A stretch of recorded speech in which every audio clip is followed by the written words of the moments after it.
quiero decir una palabra nomás. Estoy asustado de las estadísticas que tenemos en Santiago del Estero en cuanto al divorcio, en cuanto al suicidio. Es tremendo cómo hay gente que se suicida en nuestra ciudad. Usted fíjese y se va a dar cuenta. Así que a partir de marzo voy a empezar a dar temas de actualidad para que la iglesia tenga una respuesta a la gente. Y el primer tema va a ser sobre el suicidio. El suicidio que poco se habla, pero muchos tenemos que escuchar. Así que vamos a orar para esta serie que vamos a estar dando de actualidad para tener una respuesta a la gente desde la palabra de Dios. ¿Qué dice la palabra de Dios de todos los temas que vamos a decir? Y el primer tema es el suicidio. Buenos días a todos. ¿Están contentos? ¿Están despiertos? Muy bien. Vamos a abrir la palabra de Dios. Ustedes saben que el tema de esta mañana, ¿qué es lo más valioso de tu vida?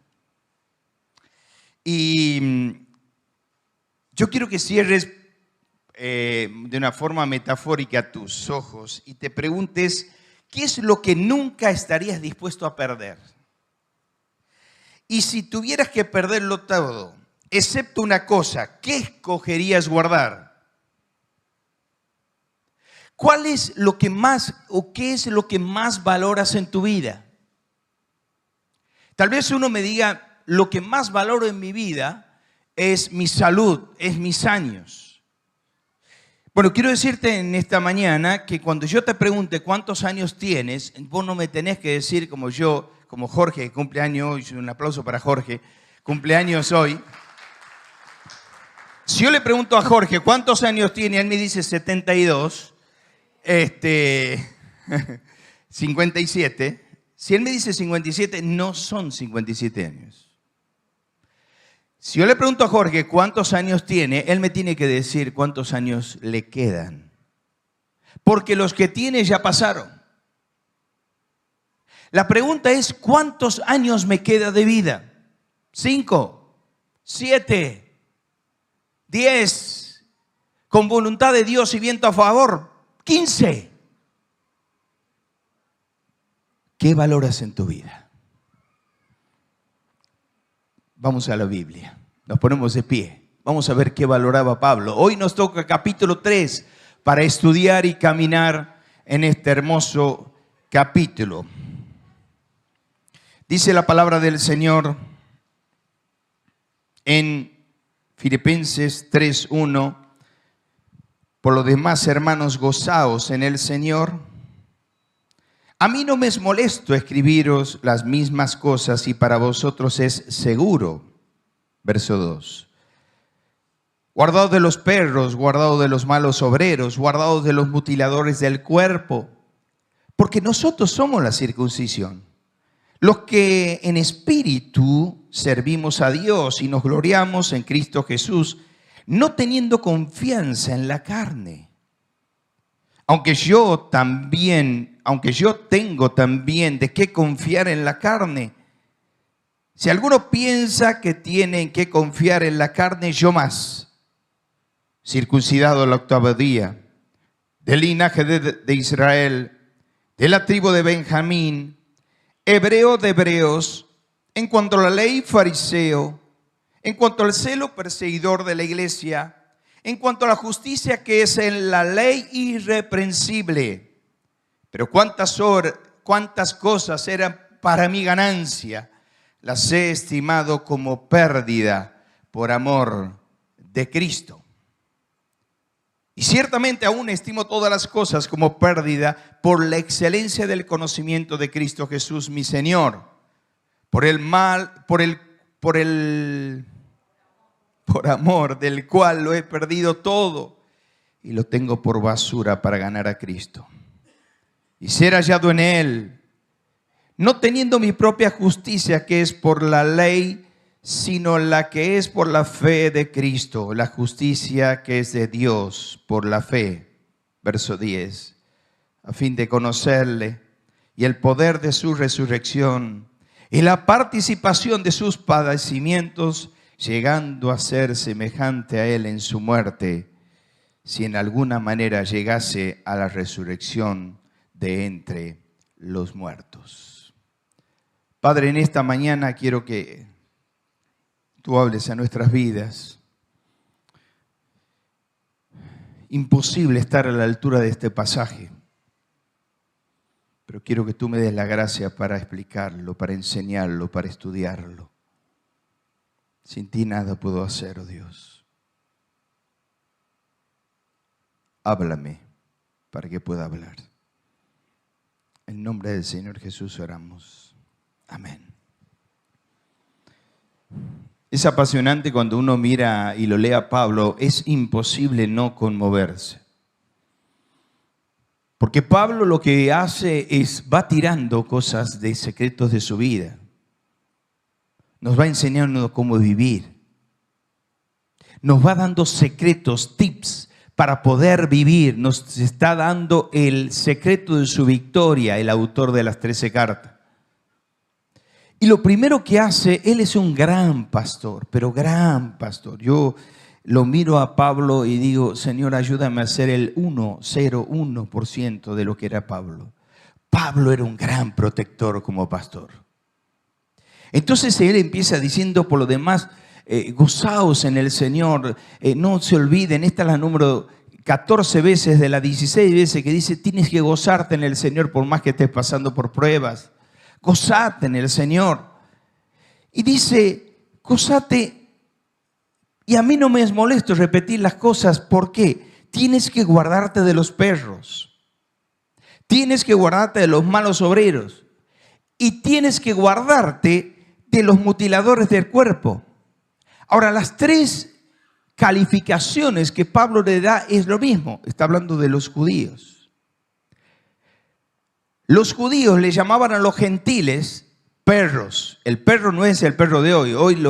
Hoy hay sanatorios para perros. Hay de todo para perros. En ese tiempo era lo más degradante tener un perro. El judío lo miraba al gentil y dice, perro, vos sos un perro. Para lo único que sirve el gentil es para un combustible, para el infierno. Entonces Pablo toma esa misma figura y dice, no, los perros son ellos. Guardado de esos perros. Y John Stott dice, ¿sabe por qué le dice Pablo perros a los judíos? Porque los perros, los judíos que hacían, olfateaban y querían que añadirle algo a la salvación. Se convertía a alguien o se quería convertir y le olfateaba, no, pero la mujer tiene pantalón. Le olfateaba, no, pero le falta algo para ser salvo. Siempre le faltaba algo. Guardado de esos perros. El problema del tiempo de Pablo eran los judaizantes. ¿Quién eran los judaizantes? Que los escuchó 1000 veces. Los judaizantes eran la extrema izquierda de los judíos. Eran los hiperjudíos. ¿Qué eran? Los que bregaban para que la persona que se quiera convertir al cristianismo, que era gentil, tenía que pasar por la aduana de los judíos. Entonces, ¿qué tenía que hacer? Circuncidarse. Si no, no puede estar salvo. Entonces andaban con la guillotina por toda la Judea para circuncidar a aquellos que se querían convertir. No, dice Pablo, guardaos de los perros. Ustedes solamente pueden recibir a Cristo y ser salvos por el arrepentimiento y por la fe. No necesitan circuncidarse, guardados de los perros. Eso hablaba de lo que era, guardado de los perros, hablaba de la impureza. Guardado de los malos obreros, hablaba de la hipocresía. Eran obreros que enseñaban mal la palabra de Dios, que tenían mala doctrina. Eran falsos maestros. Y también le dice, guardado de los mutiladores del cuerpo, hablando del legalismo. Eran estos judíos que querían, para pasar a ser cristiano, tenían que ser judío. Gentil, judío, para recién ser cristiano. No. Por eso Pablo después dice, nosotros somos la verdadera circuncisión, la que hemos adorado al Señor y los que somos del Señor. Por eso, en primer lugar, vamos a hablar del currículum. Mira, te voy a dar un principio. Si alguien minimiza tus logros, estás frente a un no envidioso. Aléjate de él. Si alguien minimiza tus logros, estás frente a un envidioso. Aléjate de él. ¿Qué le pasaba a Pablo? En 1 Corintios capítulo 11, 22, dice la palabra de Dios, ¿son ellos hebreos? Yo también soy hebreo. ¿Son israelitas? Yo también soy israelita. ¿Son descendientes de Abraham? Yo también soy descendiente de Abraham. ¿Qué había pasado? Estaban cuestionando su ministerio. Entonces Pablo tiene que sacar su currículum, su credencial, su historial curricular. Él dice, si están hablando de la carne, bueno, yo también tengo cosas. En primer lugar, soy circuncidado al 8º día. ¿Qué significa soy circuncidado al 8º día? Bueno, esto lo que primero que me habla es de consagración. Tengo una formación de judío.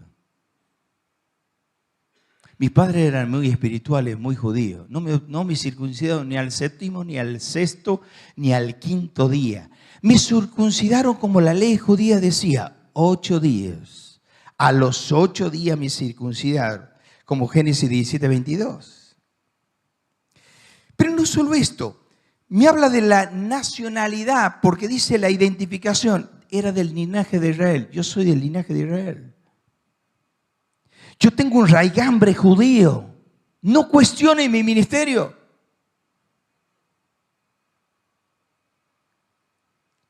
También era de la tribu de Benjamín. Y ahí habla del trasfondo familiar, de lo que es la distinción. La tribu de Benjamín fue la única tribu que al dividirse el reino siguió a David. Bueno, yo soy de la tribu de Benjamín. Eso era algo muy valioso para la época. No solo esto, también tenía una herencia, era hebreo de hebreos. ¿Qué significa? La tradición. Yo sigo manteniendo el idioma hebreo. Haga de cuenta que una familia santiagueña se va a vivir a Londres. ¿Y en Londres qué se habla? ¿Qué idioma se habla? El inglés. Entonces él que dice, bueno, dice esta familia, el padre de la familia, miren, aquí no sé qué dicen los jóvenes, todos hablan en inglés, pero aquí vamos a hablar castellano, español y santiagueño. Entonces cuando quiere dormir la siesta voy a decir, bueno, si me hace agua a la espalda, me voy a dormir la siesta. Y cumple con la costumbre santiagueña en Londres. Eso significa hebreo de hebreos. Pablo seguía la costumbre hebrea. Pero no solo esto, sino me habla de su ortodoxia, de su devoción en cuanto a la ley fariseo. Yo manejaba la ley, dice Pablo. El no harás y el harás. 613, ¿se acuerdan? El no harás, había 365 no harás. O sea, 1 por año no harás. Y 248 harás. ¿En dónde está esa ley? En los 187 capítulos del Pentateuco. Pablo dice, yo la conozco a la ley. ¿Por qué le cambió el color? Porque los 4 primeros pertenecen a la herencia de Pablo, pero los que vienen ahora pertenecen a lo que Pablo hizo.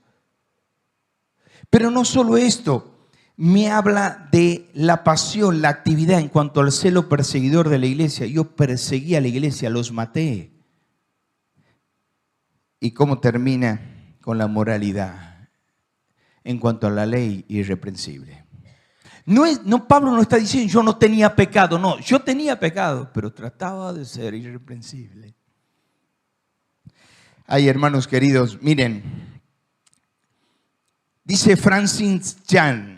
Es la primera vez que lo leo a este hombre. Dice, Cristo no es un añadido a nuestra vida, es la vida misma que transforma a los demás. Yo no necesito tener la costumbre judía para ser salvo. ¿Qué tengo que hacer para ser salvo? Arrepentirme de mis pecados y creer en el Evangelio. Muchas veces predicamos el Evangelio sin arrepentimiento, hermanos. Y en la iglesia nuestra voy a bregar por esto. Nosotros tenemos que denunciar el pecado, si no es un evangelio light. Y vamos a tener cristianos light. El evangelio se predica arrepentimiento, la creencia en Cristo Jesús, la cruz del Calvario, las buenas obras. Y tiene que ser un mensaje claro, que no es añadido por nada. En segundo lugar, el costo. ¿Por qué el costo? Porque sigue diciendo Pablo. Te doy el principio para el segundo punto. Principio número 2. El principio número 2 es este. Todo lo que el mundo celebra como ganancia, Cristo se convierte en basura. Cristo lo convierte en basura frente al tesoro del evangelio. Hermano querido, ¿qué traes del mundo? Bueno, yo tengo muchas cosas que yo traigo, tengo una trayectoria, tengo un honor en el mundo. No sirve para nada. Todo lo que tengas del mundo no sirve para la obra de Dios. Dice Pablo, ¿sabes? Para mí cuántas cosas eran ganancia, las he estimado como pérdida para ganar a Cristo. Ustedes saben que los grandes economistas hablan del flujo de la caja libre. ¿Qué significa?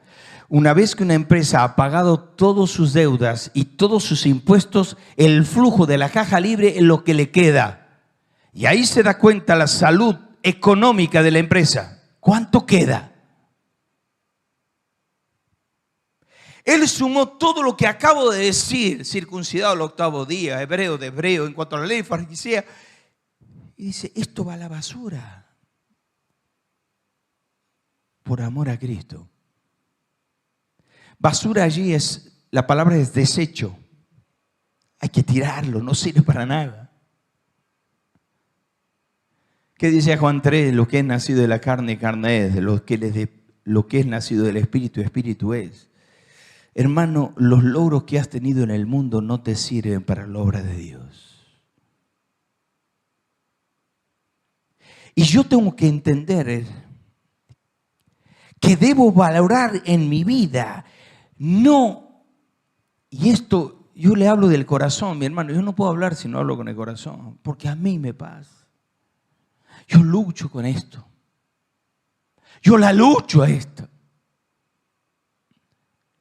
Porque uno no está en un monasterio sirviendo al Señor. Uno está saliendo todos los días a laburar y tratando de... Y entonces, ¿qué pasa? El mundo se nos pega. Y las creencias también. Y el sistema también. Entonces nos empezamos a contagiar con las cosas del mundo. Entonces, vos hablas y te sientas a hablar y a tomar café. Mi vida es una mesa de café. Yo vivo tomando café, trabajo también, ¿no? Pero a 20 metros del sanatorio hay una mesa de café. Y tomo café con todo el mundo. Entonces, ¿qué pasa? Uno habla y escucha y se nos pega. Si uno no toma la conversación, te lleva la conversación. Y en algún momento, alguna persona cuando escucha a alguien que es no cristiano y escucha los logros y uno piensa y dice, che, qué bien que le va a este tipo, qué bien que le va. Asaf decía, no tengas envidia de los malvados porque su fin es un camino de muerte. ¿Sabe qué le espera para esa persona que tomó café con vos? El infierno. Por supuesto, va a ser más rico de todo el cementerio. Pero ¿sabes? Yo nunca vi un camión de Finor de caudales detrás de un coche fúnebre. En mi vida, no sé ahora si habrá esto. Pablo dice, Yo todo lo que tenía por ganancia les he estimado como pérdida. No me sirve para nada, nada. Nada me sirve, nada. Lo tengo por basura. Lo tengo por basura. Por eso en el capítulo 1, verso 21 dice, para mí el vivir es Cristo y el morir es ganancia. La vida para Cristo, la vida para Pablo era Cristo. Era una vida cristocéntrica. Cada decisión en la vida era tratar de ser hallado en Él. Entonces, ¿qué pasa? Cuando yo me doy cuenta que estoy tomando decisiones en la vida sin consultarle a Él. Vuelvo a la pregunta del principio. ¿Cuántos años crees que te queda vivir? No le añadas años a tu vida. Añádele vida a tus años. ¿Y de dónde la saco, Mario? De Juan 10:10. Vete al cofre, abre, saca el diamante. Dice, yo he venido para que tengan vida y para que la tengan en abundancia. Cuando yo vivo una vida de abundancia, con mis hijos, con mi matrimonio, con mi familia, o si soy sola o viuda, o no tengo novia, bueno, ¿quieres una vida de abundancia? Vete al Dios de abundancia. Arrodíllate y dile, Señor, maneja el timón de mi embarcación. Quiero vivir para ti. Todo lo que hago es basura. Todo lo que hago es basura para ganar a Cristo. Termino. Conocimiento. ¿Por qué el conocimiento? Principio número 3. Experimentar el poder de la resurrección transforma la vida. Miren, A.W. Tozer dice estas palabras. El conocimiento de Cristo no es un logro académico, sino una experiencia personal de amor que transforma el corazón. ¿Qué dice Pablo? A fin de conocerle. ¿Qué quería Pablo? Yo lo tengo todo por basura. ¿Sabe cómo dice otra versión? Dice así. Por eso lo único que deseo es conocer a Cristo. Es decir, sentir el poder de la resurrección y sufrir como Él sufrió y aún morir como Él murió. Y espero que Dios me conceda resucitar de los muertos. En realidad, aquí Pablo no puede morir como Cristo murió, porque como Pablo era romano, ningún romano podía morir en la cruz. Pero ¿qué quería Pablo? Conocerle. Hermano querido, guarde esta frase. El conocimiento despierta amor. Repita conmigo. El conocimiento despierta amor. Cuando vos no conoces algo, no amas, pero cuando empiezas a conocer, usted nunca ha tenido un perro, nunca odia los perros. Lleva un perro a su casa. Cuando tenga hambre va a venir el perro, le va a empezar a oler, le va a dar comida. Al mes lo va a empezar a tener más cariño. Al año lo va a querer al perro. Y cuando se muera el perro va a llorar. El conocimiento despierta amor. Yo en los campamentos de jóvenes a los muchachos les decía, ¿usted quiere que se enamore la chica de ustedes? Cuéntenle en las traumas que ustedes tengan. Todos los traumas. ¿Pero qué? Y bueno, a mí me abandonaron debajo de un puente. Y estoy solo, sin padre, sin madre, sin genealogía, según el orden de mis abuelos. No me diga. ¿En serio? No, peor que eso. Mi papá y mamá me dejaron, se murieron. El conocimiento despierta amor. Ahora, cuando yo voy a la palabra de Dios y me doy cuenta que leyendo, no para aprenderla, decir los textos de memoria, conocer, no, para conocer al Dios de la Biblia, hermano. el Dios de la Biblia, el Dios que te cambia, que te transforma. ¿Qué dice Pablo? Yo quiero conocer porque quiero experimentar el poder de la resurrección. ¿Sabe qué significa eso? Que el mismo poder que levantó a Cristo de entre los muertos no lo tienes que ir a buscar al pastor de la iglesia. Lo tienes en tu corazón. Entonces, cuando estás atado a una adicción, dile: Señor, yo apelo al poder de la resurrección en mi vida. Yo lo tengo, ese poder. Señor, perdóname, ayúdame a salir de esto. Tengo depresión, tengo angustia. Señor, yo quiero el poder de la resurrección en mi vida y quiero participar en tus sufrimientos. Y Dios va a bendecir tu vida.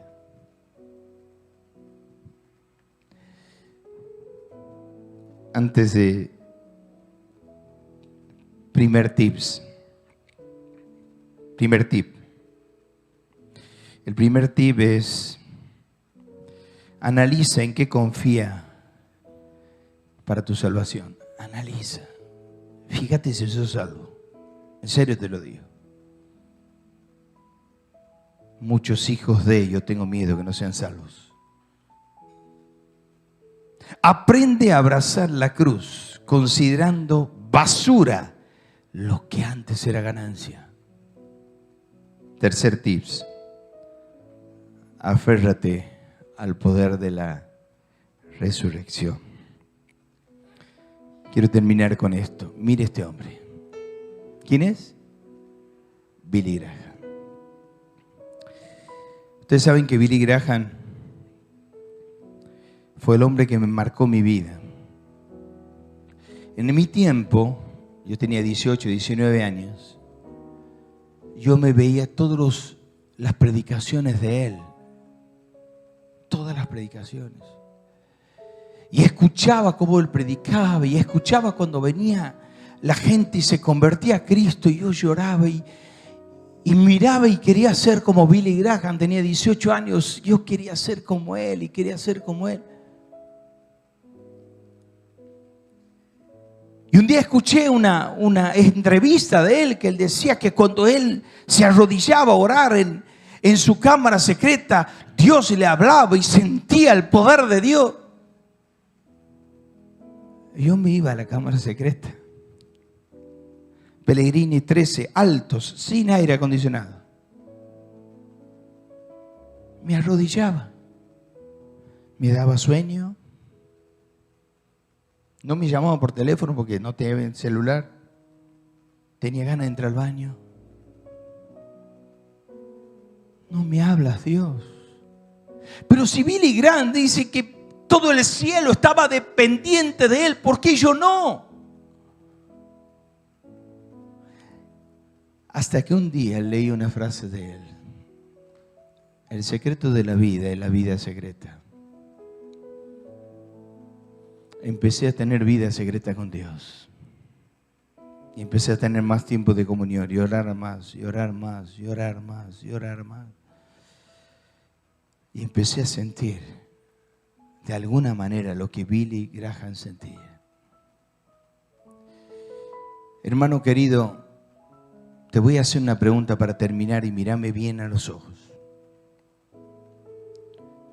¿Vos tenés experiencias espirituales con Dios? No, yo oro, vos sabes que yo... No. ¿Vos tienes una experiencia espiritual con Dios? Cuando predicas, no, yo cuando predico preparo los 3 puntitos. ¿Qué? Los periodistas para hacer un editorial hacen lo mismo, se estudia un boceto y se van. No. Escuchá lo que te voy a decir. Yo tengo y vos tenés que tener una experiencia personal con Cristo. Que sientas que Dios te hable. Que sientas que algo se movió en tu corazón. Deja de vivir una vida prestada.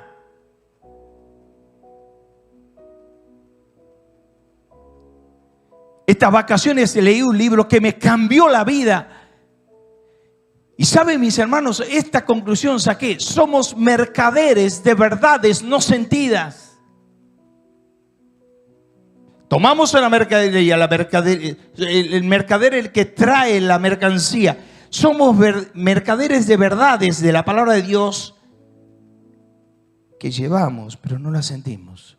La trasladamos, pero no la sentimos. Yo tengo que sentir, si no, no puedo trasladar.